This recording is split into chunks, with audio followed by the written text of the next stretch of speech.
بسم اللہ الرحمن الرحیم۔ السلام علیکم۔ اللہ تعالیٰ نے سال کے 12 مہینے پیدا کیے ہوئے ہیں اور اپنے فضل و کرم سے پورے سال کے بغض ایا کو خصوصی فضیلت عطا فرمائی ہے۔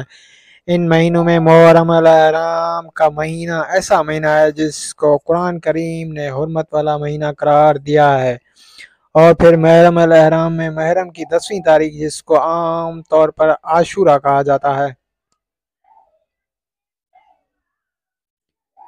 جس کے معنی ہے 10واں دن۔ یہ دن اللہ تعالیٰ کی رحمت و برکت کا خصوصی طور پر حامل ہے۔ عموماً یہ تصور کیا جاتا ہے کہ محرم کا تقدس و احترام اور اس کی وجہ حرمت صرف سیدنا حسین رضی اللہ تعالیٰ عنہ کی شہادت ہے، حالانکہ یہ بات حقائق سے بالکل منافی اور درست نہیں ہے۔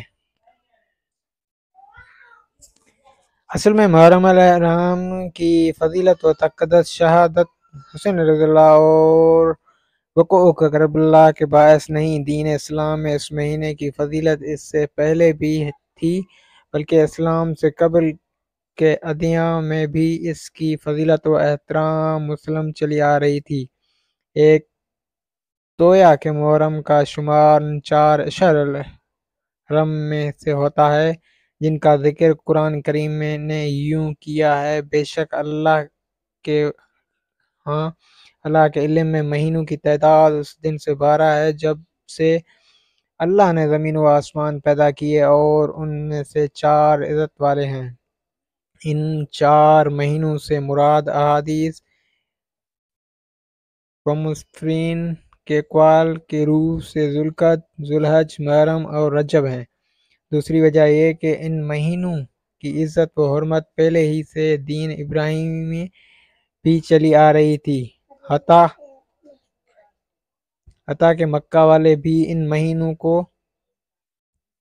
مقدر کی نگاہ سے دیکھتے تھے، خصوصاً محرم کو بہت محترم مہینہ سمجھتے تھے، اور صحیح بخاری میں ہے کہ زمانہ جاہلیت میں قریش بھی عاشورہ کا روزہ رکھتے تھے۔ جب اسلام آیا تو اس میں بھی یہی عزت و حرمت برقرار رہی۔ محرم الحرام کی حرمت کی تیسری وجہ یہ ہے کہ اس مہینے کا تقدس و اہمیت موسیٰ علیہ السلام کے دین میں یوں بڑھ گئی۔ جب حضرت موسیٰ و بنی اسرائیل کو فرعون لعین سے اسی ماہ محرم کی 10 تاریخ کو نجات ملنے کی خوشی میں اللہ کا شکر ادا کرنے کے طور پر اسی دن روزہ رکھنے کا حکم ہوا، جس سے سیدنا موسیٰ علیہ السلام نے قوم بجا لایا۔ اس طرح یہ طریقہ عزت و احترام بنی اسرائیل میں چلا آتا رہا۔ چوتھی اہم بات یہ کہ اس مہینے کو حدیث میں نبی کریم صلی اللہ علیہ وآلہ وسلم نے شہر اللہ یعنی اللہ کا مہینہ قرار دیا ہے، تو یہ خاص مہینہ ہے۔ پانچویں وجہ یہ ہے کہ احادیث میں اس ماہ کی فضیلت وارد ہوتی ہے۔ حضرت علی رضی اللہ عنہ سے کسی شخص نے سوال کیا کہ ماہ رمضان المبارک کے بعد میں کون سے مہینے میں روزہ رکھوں؟ تو حضرت علی رضی اللہ تعالیٰ عنہ نے جواب دیا کہ یہی سوال ایک دفعہ ایک آدمی نے رسول اکرم صلی اللہ علیہ وآلہ وسلم سے بھی کیا تھا، اور میں پاس بیٹھا تھا، تو آپ صلی اللہ علیہ وآلہ وسلم نے جواب دیا تھا کہ ماہ رمضان کے بعد تم نے اگر روزہ رکھنا ہے تو ماہ محرم میں رکھو، کیونکہ وہ اللہ تعالیٰ کا مہینہ ہے۔ اس میں ایک ایسا دن ہے جس میں اللہ تعالیٰ نے ایک قوم کی توبہ قبول فرمائی، اور آئندہ بھی ایک قوم کی توبہ اس دن قبول فرمائے گا۔ ترمذی۔ اس طرح محرم الحرام کی 10ویں تاریخ یعنی یوم عاشورہ بڑا ہی محترم، بالشان اور عظمت کا حامل دن ہے۔ رمضان المبارک کے روزوں کی فرضیت سے پہلے 10 محرم عاشورہ کا روزہ رکھنا مسلمانوں پر فرض تھا۔ بعد میں جب رمضان کے روزے فرض ہو گئے تو اس وقت عاشورہ کے روزے کی فرضیت منسوخ ہو گئی۔ لیکن نبی کریم صلی اللہ علیہ وآلہ وسلم نے عاشورہ کے دن روزہ رکھنے کو سنت اور مستحب قرار دیا، اور نبی کریم صلی اللہ علیہ وآلہ وسلم نے اس دن کہ روزے کی اہمیت یوں بیان فرمائی: مجھے اللہ تعالیٰ کی رحمت سے یہ امید ہے کہ جو شخص عاشورہ کے دن روزے رکھے گا تو اس کے پچھلے ایک سال کے گناہوں کا کفارہ ہو جائے گا۔ اسی طرح 10 محرم کے دن اللہ تعالیٰ نے حضرت موسیٰ علیہ السلام اور ان کی قوم کو فرعون سے نجات دلائی تو حضرت موسیٰ علیہ السلام نے اس دن بطور شکرانے کا روزہ رکھا۔ اس لیے یہودی بھی اس دن شکرانے کے طور پر روزہ رکھتے تھے۔ نبی کریم صلی اللہ علیہ وآلہ وسلم کے علم میں جب سے بات آئی تو آپ صلی اللہ علیہ وآلہ وسلم نے فرمایا: ہم موسیٰ علیہ السلام کے طرز عمل کو اپنانے کے لیے تم یہودیوں سے زیادہ حقدار ہیں۔ سو آپ نے خود بھی 10 محرم عاشورہ کا روزہ رکھا اور صحابہ کرام رضی اللہ تعالیٰ عنہ کو بھی روزہ رکھنے کا حکم دیا۔ نبی کریم صلی اللہ علیہ وآلہ وسلم نے ہمیشہ اپنے حیات میں عاشورہ کا روزہ رکھا، مگر وفات سے پہلے جو عاشورہ کا دن آیا تھا تو آپ نے روزہ رکھا، اور ساتھ ہی یہ بھی فرمایا کہ 10 محرم کو ہم مسلمان بھی روزہ رکھتے ہیں اور یہودی بھی۔ اس لیے اگر میں آئندہ سال زندہ رہا تو صرف عاشورہ کا روزہ نہیں رکھوں گا بلکہ اس کے ساتھ ایک روزہ اور ملاؤں گا، یعنی 9 محرم یا 11 محرم کا روزہ بھی رکھوں گا، تاکہ یہودیوں کے ساتھ مشابہت ختم ہو جائے۔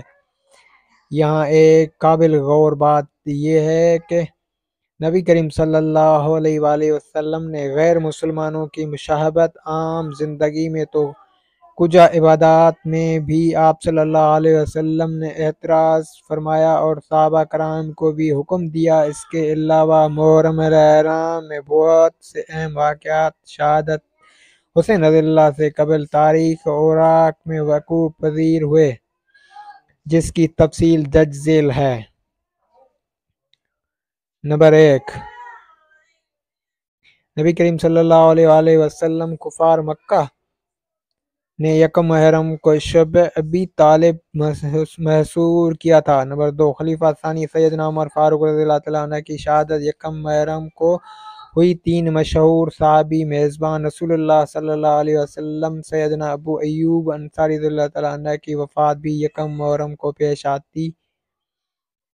4 اور اس کے بعد اتفاقی طور پر اسی محرم 10 تاریخ کو نواسہ رسول صلی اللہ علیہ وسلم سیدنا حسین رضی اللہ تعالیٰ عنہ کی شہادت کا حادثہ فاجعہ بھی واقع ہوا۔ الغرض مندرجہ بالا تفصیل سے یہ بات واضح ہو گئی کہ ماہ محرم الحرام کو حرمت والا مہینہ صرف شہادت سیدنا حسین رضی اللہ تعالیٰ یا واقعہ کربلا کی وجہ سے نہیں بلکہ اسلام اور اس کے قبل کے ادیان میں اور تخلیق کائنات کے دن سے ہی اس کی تقدس و حرمت چلی آ رہی ہے۔ افسوس کہ ہمارے مسلمان سنی بھی اپنے دین کے حوالے سے کافی لا علم ہیں، اور رافضی صوبائیوں نے لوگوں کے ذہان میں غیر محسوس طریقے سے یہ جھوٹ سما دیا کہ محرم کی عظمت و حرمت صرف شہادت حسین رضی اللہ تعالیٰ عنہ کی وجہ سے ہے، اور دوسرا یہ غلط خبال بھی لوگوں کے ذہنوں میں بٹھایا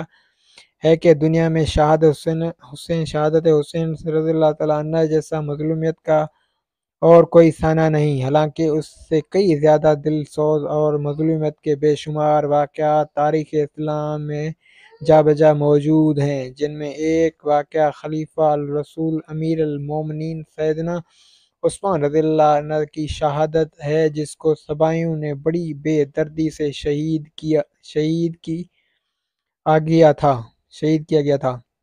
اسی طرح نبی کریم صلی اللہ علیہ وسلم کی اقدام مبارک طائف میں لہو لہان ہونا، اسی طرح غزوہ احد میں دانت مبارک کا شہید ہونا، چہرہ النور کا زخمی ہونا اور اس سے نہ رکنے والا خون جاری ہونا، انگلی سے خون بہنا، اور تاریخ اسلام میں بہت سے انبیاء کرام رضی اللہ تعالیٰ عنہ کے ظلم بے دردی کے ساتھ شہید ہونا واقعات جا بجا موجود ہیں، مگر آپ نے کسی کے منہ اور قلم سے ایسے واقعات کا تذکرہ نہ سنا اور اتنا اجاگر کرتے دیکھا ہوگا۔ آج کسی کو یہ گوارا نہیں کہ صحیح تاریخ کو دیکھے اور مطالعہ کرے۔ کہ اس تاریخ کا پردہ چاک کر ڈالے۔ اللہ تعالی ہمیں دین اسلام کا صحیح سمجھ بوجھ عطا فرمائے، آمین۔ دوستو اپنی دعاؤں میں یاد رکھیے گا۔ اللہ حافظ و ناصر۔